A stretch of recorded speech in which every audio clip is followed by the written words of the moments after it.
Hi, this is Joe from Vanta. In today's digital world, compliance regulations are changing constantly, and earning customer trust has never mattered more.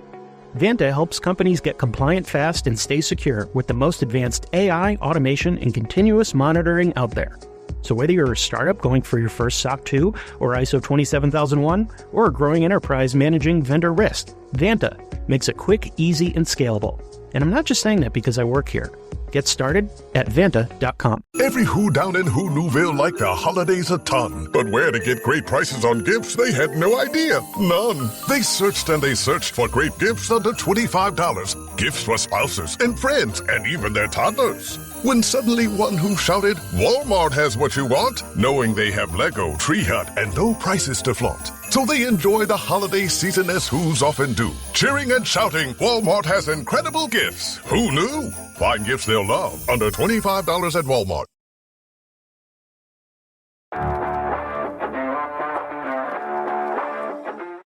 Welcome to People Tech, the podcast of WorkforceAI.news. Today, my guest is Dr. Autumn Krauss. She is the chief scientist at the Future of Work Research Lab at SAP. Autumn, thanks very much for being here. It's great to talk with you, as always. Thanks, Mark, for inviting me. I'm really looking forward to it. So this is kind of a continuation of a conversation you and I started at HR Tech a month ago or so. And we're going to talk about AI and AI's use, but also sort of get under the hood of some of the things that are going on. So one of the things that you said to me in Las Vegas was that AI has now reached a critical mass of interest and energy for both employees and HR. And I'm wondering, where did that interest come from, and just what's behind it? Mm-hmm. Yeah, for sure. Thanks for the question.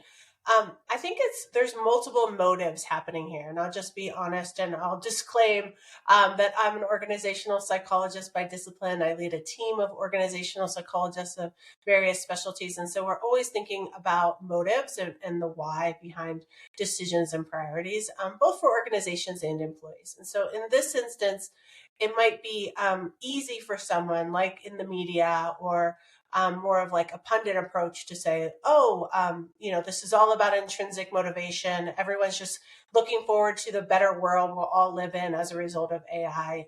Or alternatively, this is, all about the stick, if you will, and organizations are mandating it.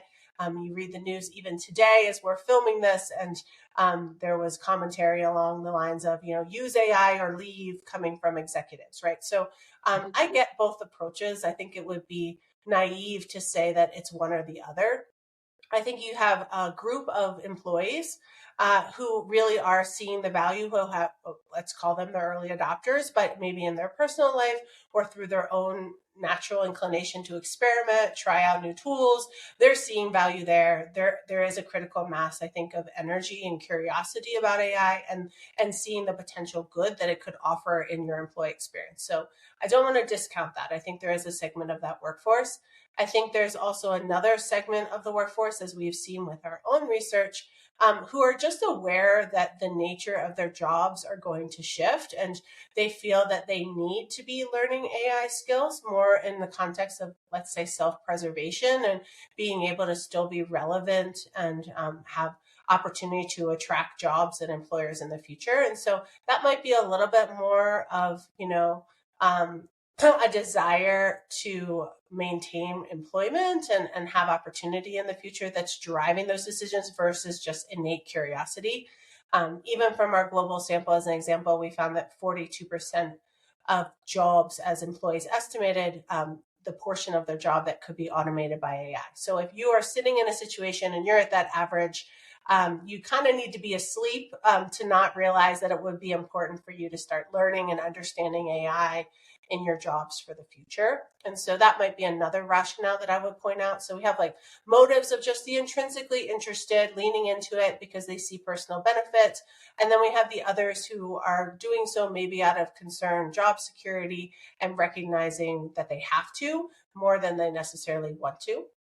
And the last thing I would say on this one, Mark, is that you also raised the question, like, where's the critical mass of energy coming from HR? And I would say that it mirrors that workforce dichotomy I just referenced. So the idea that there would be some HR teams who are really led by perhaps more progressive CHROs who are recognizing the potential value, the uplift here when we think about not just efficiency, but effectiveness of the HR function. And so that's the rationale for the why leaning into AI. And then there's also plenty of CHROs that I've spoken with and that you read about as well, who are just feeling a lot of pressure from their boards. So like just knowing that they have to do something and they need to do it, but really perhaps a little bit at a loss to where to start and how to get going. But so again, external pressure within the organization for the HR function, as well as some recognizing the potential value it could deliver to them. And so doing it on their own behalf. I'm gonna play the card of it's a little bit of both. Intrinsic and extrinsic motivation happening here. Psych 101. Okay. So what's that doing to their attitude? I mean, we keep hearing that employers like AI, it's giving employees more time to do other things and what have you. I'll come back to that one, but you mentioned when we talked about a lot of employees, I think it was 63%, say they spend more time learning how to use AI than they actually save in time. So what's that tell you? Mm-hmm. Yeah, I think it's a fair question. This is something that we really want to, again, spirit of the team of running a science team and a research team, really need to unpick some of these things. There's so much nuance and complexity happening here. And if you are reading anything or listening to anyone who's painting in broad strokes, all of a sudden everyone's gotten all this time back and it's creating all this space for them to have more meaning and purpose at work. And it's just kind of happening miraculously. I would give caution to that. And on the other side, same thing, like you have a different story forming where, people are getting some time back, but all that's requiring of them is congratulations, you've won more work to do. All that work you couldn't get to, go get that done now, produce more widgets, if you will. So also just a quite dark story and about the potential consequences to employee experience as they do earn any time back. So what does our research suggest here? I'm going to come back to your point about it taking more effort to learn AI than save. We'll address that. But if we just level set here, that the latest research that we've done shows that employees on average, again, I keep saying on average really empathically because it's so important to emphasize here. There's so much variability in these data, but on average, 75 minutes a day are being saved by employees as a result of AI. And that was up quite significantly, 23 minutes more than what we saw in January of this year. So that starts to feel meaningful, again, on average. And at the same time, almost like a paradox, you have in the same sample, employees saying that they're taking more time to learn how to use the tools than they're saving. And so you mentioned the 63% number. That is correct from our research. And I'll just split that even finer. So 29% said that they were actually spending much more time learning AI tools than what they were saving. And 34% said somewhat more time. So still, there's time that's being put into the system to learn AI, arguably more than they're getting back in many instances. And I just view this, I do not view this as a story of this is what you and I would be talking about if we were doing this podcast in a year. I do think it is reflective of a moment in time, and a moment in time where we're just seeing a lot of friction and challenge with the AI implementation, the rollouts and the adoption inside organizations. And I would argue that, if I put my organizational change hat on for a moment, that we've struggled as companies to figure out how to move from that experimentation, give it a go, see what you figure out for yourself. It'd be great if you, used it and learned how to and got benefits and tell me what you learned. And kind of that energy was where we were arguably over a year and a half ago, to now these expectations of widespread usage and uplift that really haven't manifested. And why? Well, we haven't really given that foundational, I'm going to call it learning and development, but I wouldn't get too attached. I'm not asking you to go teach every employee, how to prompt engineer for a specific AI tool. What I am suggesting is that we've missed a trick in building foundational, what we would call AI literacy, that would allow employees to just understand enough to reap some benefits, to see the efficiency gains. And so I view this statistic as as an important one, I'll be honest. This idea that 63% of people are saying, well, you know what? I'm burning cycles figuring out how to use these tools that now I've been told I need to, and not getting as much benefit out of it as my company thinks I'm going to. And that really speaks to the fact that we've kind of put the cart before the horse. We gave everyone the tools, but we really didn't give everyone the training and the underlying understanding to make them effective with their tool use. So there's work to be done there, I would say. Do you see that changing? I mean, the conversations that you folks have in SAP and success factors, as a vendor, is this the kind of thing you're trying to address? So people will spend basically, less time training and more time applying it. Yeah, I do think we have a role to play here as SAP success factors for sure. I think we have an opportunity to, one, make our tools more intuitive to use, create a situation with our AI capabilities that make them easier for employees and leaders and HR for that matter to understand how to use them, to be able to deploy them easily, to get that uplift on efficiency that everyone's striving for. So that's a role for us as we design and implement our tools. We also have an opportunity, I think, to embed easy ways to help employees use them. So if we think about our AI use cases, are we able to also embed some of those micro guidance, micro instruction right inside the tool at time of use so that employees can just quickly build some of that literacy, at least to be able to get the immediate thing done they're trying to with the capabilities we offer. So I think like in our swim lane as tech provider, we have a great opportunity to really take that into consideration as we're trying to get employees, managers, HR to leverage our AI capabilities. And then beyond that, though, I also think as a research team, as a future work research lab, we continue to study AI literacy and put forward and promote this, endorse it as a capability that customers and companies should be considering. That's arguably outside our sphere of control to build AI literacy generally inside our customers' organizations. But it's certainly in our sphere of influence, I would argue, that we can educate them on what AI literacy is and help them figure out how to bring that in as a foundational capability to their company. So I think it will change. I think that there is enough, again, I'll use the word friction, not so much at like a UX level, but more as an organizational adoption level where companies are just not fully where they want to be or thought they would be in AI benefits. And so they're trying to figure out what do they need to do? How do they need to pivot? And building that basic capability, maybe hit and pause on all of the tool use and just building some of that foundational AI literacy might allow them to like accelerate rather than continuing to try and like throw more tools at their workforce. This episode is brought to you by Indeed. You're ready to move your business forward, but first, you need to find the right team. Start your search with Indeed-sponsored jobs. It can help you reach qualified candidates fast, ensuring your listing is the first one they see. According to Indeed data, sponsored jobs are 90% more likely to report a hire than non-sponsored jobs. See the results for yourself. Get a $75 sponsored job credit at Indeed.com/podcast. Terms and conditions apply.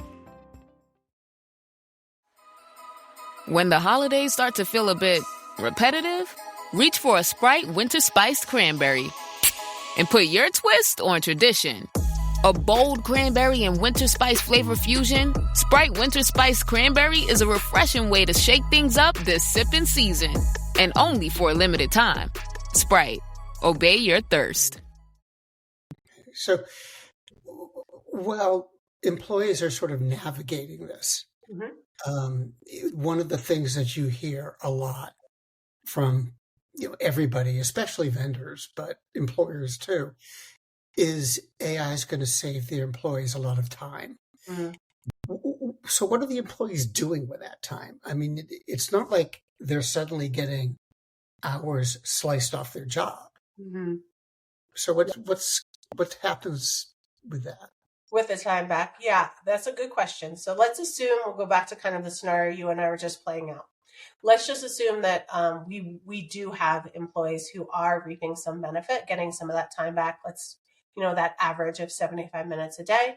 And then you say, well, what do you do with the time? And we studied this quite extensively. We started last year because we were really seeing some misunderstanding, I'd say misalignment, if you will, between the workers and the organizations. They both seemed like they were saying the same things, but we kind of felt that actually they meant different things. So you would have employees speaking, at least through our research and also the secondary research we read, saying, we're really looking forward to that time savings, And then you'd have organizations who were really touting the productivity uplift that they expected. And productivity only comes from time savings if you're putting that time back into the system to generate more output. That isn't a guarantee. And so we actually, because of our hypothesis and hunch that this didn't seem as aligned as we might anticipate, we asked employees, who owns the time? And this was something we studied last year. We studied again this year, so I can kind of give a bit of an update. So last year we found that on average, 54% of employees said that the organization owns the time back. But then, of course, that means the rest of them. So your 46% said that they own that time. And then this year we see the needles only move slightly. So now we have, and probably within standard of error, if you really want to be a nerdy like quant person for a minute. And the idea is that the company owns the time at 57%. So this year was 57% in a separate sample. Last year was 54. Hasn't moved very much. So what does that really mean? Like in simple terms, you've got a little less than half of employees saying, well, that time's mine. I used novel tools and was smart with my efficiency gains at work, and I'm going to keep that time for various reasons. We can dig into why if you're interested. We've run a little bit of who those people are and who wants to keep the time back. And then you have a separate group that says, no, it belongs to my company. Now, to your question, Mark, around what do you do with the time? We've also studied that as well. Because we also know, okay, well, how much, for those people who are giving it back to the company, what are they doing with it? And predominantly, we found that most of them were saying that they were using it just to improve, and I don't want to say just to, because it doesn't matter, it does, but do more or better of their core work tasks. That was the bulk of them. So it does really validate that idea, well, I've got a ton of work to do, so I'll put that time back to getting the rest of my work done. But then you did find some folks that were saying that they were using it to improve their knowledge and skills. We really endorse this approach, like the idea to actually make reskilling and upskilling happen at a time when we've struggled to do this systemically inside organizations. And so redeploying the time in that manner, also helping other colleagues, spending more time with customers. There's other good reasons to use the time. But I think an interesting one here is that there still lives, from the research we've done, there still lives a situation where employees are unsure what they're supposed to be doing with that time. And so if we have any business leaders, decision makers on listening to us today, I would just say that this is, again, seems to be a gap and missed opportunity, that let's be explicit. Let's provide guidance to our employees about what you're hoping for as they get that time back and what they should be doing with it. And arguably think more strategically than just the, more widgets situation. There's ways that I think we can redeploy the time for mutual benefit of employees and the organization. So that would just be like one thing I would suggest. And if you can humor me for one more data point, just stick with me, Mark. I promise it'll be worth it. We asked employees if you were allowed to keep the time and use it any way you wanted. Now, that could still be for work purposes, but if you were allowed to use the time back any way you wanted, we found a significant improvement. People said, you know what, if I could use the time any way I wanted, it could reduce my stress and my burnout. I could spend more time improving my skills, etc. And so when I say employers should provide guidance on how the time should be used, one answer could be that you give employees discretion of how to use that time. Just be explicit about it. Because I think there could be real advantage there for employees to have a little bit more autonomy and empowerment about how they use that time. There could also be a conflict coming, couldn't there? I mean, if you have a significant portion of employees who think this saved time is theirs and the employer thinks differently, that's got to get worked out somehow. 100%, yes. But last year, when we first kind of discovered this and observed it, I suppose would be the point, and then went and tested with some data, was our assumption, the term we were most often using was slow moving car crash, because it just kind of felt like it was slow moving, and that like the time back really wasn't the numbers that people would have wanted or expected. But we just could see this turning into an impasse. And you have to assume, if you don't have an organization with high trust, high transparency, high psychological safety, all those good things, if you aren't sitting in an organization that has that and you are reaping time back, you're not going to disclose it, for fear that, there'll be some type of mandate for how you're meant to use it that won't feel beneficial to you. And so again, I go back to this idea of building foundational openness and transparency about the expectation of how that time should be used, and thinking strategically, not just in the lane of more productivity, but other potential outcomes that could be beneficial to employees as well. I think there's just a real chance here to be more strategic. And if you don't do that, you're absolutely correct. We do see the conflict brewing. And I've got to imagine that to employees, we talk a lot about AI, but I always have the impression that employees really don't care. I mean, employees just want the tool and they want to know how to use it, and they want it to work, whether it's AI or something else, doesn't matter. So does all of our talk about AI kind of sort of diffuse our focus, as it were, from where it should be? I could see that, and I can actually give you a little bit of a data story about how we saw that. This was research that we did last year, and I purposely say we did it last year because this is a moving target. As AI would become more ubiquitous, widespread, everyone's talking about it, using it, I would imagine these data results would move. But I do think there's still something to anchor to, and they provide a validation for what you're suggesting here, Mark. So what we studied was we actually were looking more at employee experience. We were trying to figure out what are the key factors that actually really matter to an employee's experience at work. And so we surveyed about 2,000 people globally, employees of various roles, and we asked them really across 28 factors. So think about all your classic ones that might be part of your employee experience, like psychological well-being, physical safety, tools and technology, all the things that you might fair pay, that would be part of an employee experience package, if you will, within an organization. And when we ask them to rank and rate, the top 28 factors. So here's 28 things that we think matter to employee experience. Tell us how important they are to you. And then we clearly got back a list ranked across that population. And number 28 was AI. And I always laugh because if you look at the scatter plot, you'll see variation in the ratings of importance, also the level of agreement amongst employees. And then there's just this one outlier, just like imagine in your mind's eye, this scatter plot of all these factors and how important they are to employee experience. And then this one little outlier, and always a good student in presentations raises their hand and says, what's that outlier down there at the bottom that nobody cares about and most people don't agree on? And it's AI. And always you get kind of a bit of a laugh and a snicker, especially working for SAP SuccessFactors as a technology vendor, a little bit of like a concerned look like, oh no. And I think my point here more is, I'm going to come full circle to your question, how much does it matter? In it of itself, giving employees AI and then assuming they all of a sudden will have a better employee experience, we're missing the plot.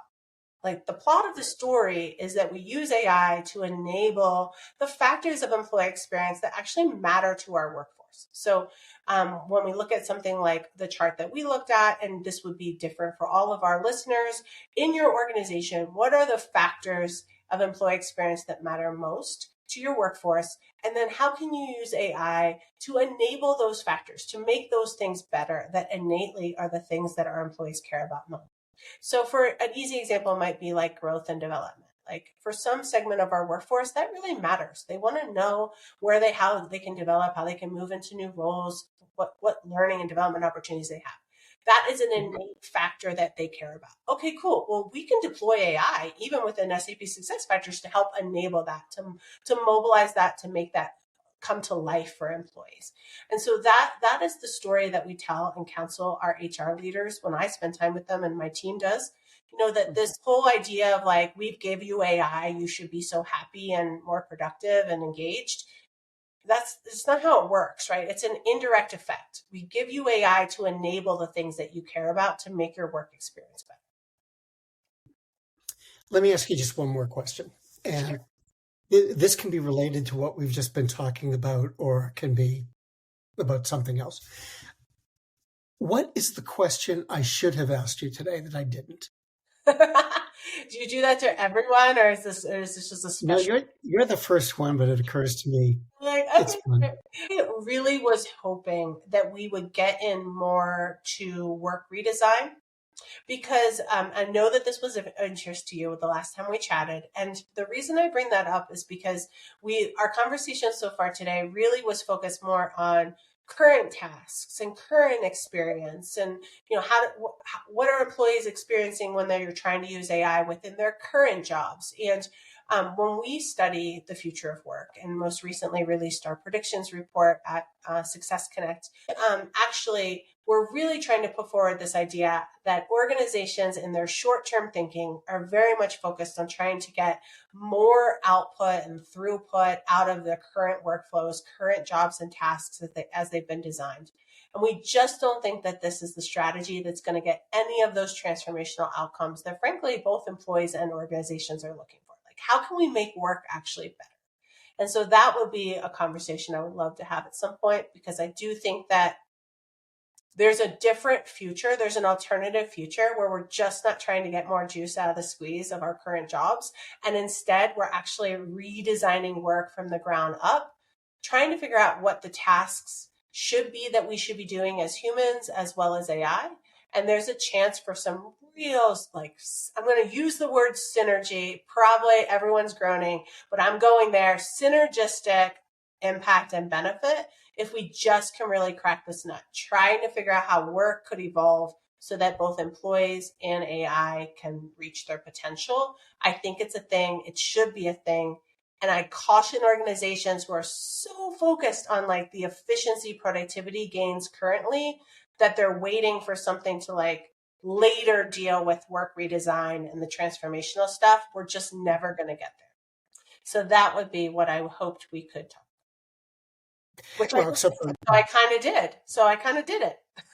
You did. And actually, the double-edged sword is, now I'm going to ask you to come back again. But let me ask you one question related to that. Is what you're describing should happen, is it really possible, like in this business environment, that it can happen? Yeah, this is something that I do think I'm going to be an optimist here, and I'm going to say yes, in part because we are in the depths of like studying this right now and trying to figure out how to make it happen. Because what I don't want to leave you with, or our listeners with, is this idea that it's an if. Like, well, if we did that. I don't think it's an if. I think it's a how.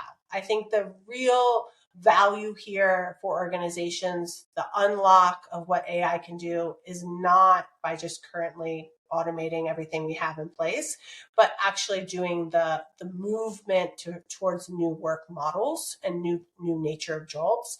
And I do think that this is possible. Now, one of the ways I've heard a smart person say, I won't take credit for it, but when I've had this conversation with a smart colleague, they've really said, well, we should look to AI native companies and how they're setting up and what their jobs look like. Because realistically, you'd argue if you were fresh, that you'd set up in a new model with new types of work and tasks and how humans are working alongside AI, versus large organizations that are just going to struggle to move, bureaucracy and process that's been well embedded, and culture for that matter, that's been well embedded. So our team is doing both. We're trying to figure out how to help organizations move and change and do this transformation. We think that there's a technology opportunity here, of course, to scale this well. But at the same time, we look to, the startup friends that we have and how they're designing work for inspiration. Because if you had a fresh piece of paper, you'd probably design work pretty differently today. It's true. Autumn, thank you so much. It was great talking to you. It's always fun to talk with you. I will ask you back so we can get more into this. And thank you again. Yeah, for sure. Thanks so much, Mark. It was a good time. I'm happy to do part 2 when we have more data to offer. Okay, great.